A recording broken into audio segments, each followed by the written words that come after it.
বাটা মশলা দিয়ে অসাধারণ স্বাদের খাসির মাংস রান্না করার জন্য প্রথমে ধনে, জিরে, গোলমরিচ আর গোটা গরম মশলাকে শুকনো কড়াইয়ের মধ্যে ভেজে নেওয়ার পর মিক্সিং গ্রাইন্ডারের মধ্যে সামান্য জল দিয়ে বেটে নেওয়া হলো।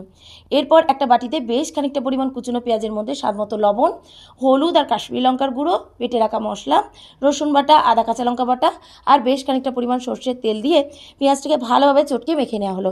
এরপর তাতে ধুয়ে রাখা খাসির মাংসটা দিয়ে আবারও মশলার সঙ্গে ভালোভাবে মেখে 2 ঘন্টার জন্য রেস্টে রেখে দেওয়া হলো।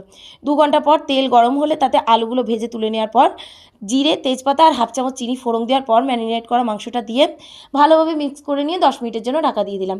10 মিনিট পর ঢাকা তুলে মাংস থেকে পরিমাণ মতন জল ছেড়ে দিলে তাতে কুচিয়ে রাখা টমেটোটা দিয়ে একদম মিডিয়াম ফ্লেমে ভালোভাবে মাংসটাকে কষিয়ে নেওয়া হলো। মাংস কষিয়ে তেল ছেড়ে দিলে ভেজে রাখা আলুগুলো দিয়ে ভালোভাবে মিক্স করে নেওয়ার পর তাতে পরিমাণ মতন উষ্ণ গরম জল দিয়ে খুন্তির সাহায্যে ভালোভাবে মিক্স করে প্রেশার কুকারের মধ্যে দিয়ে প্রেশার কুকার বন্ধ করে 2টো সিটি মারলেই মাংস কিন্তু রেডি।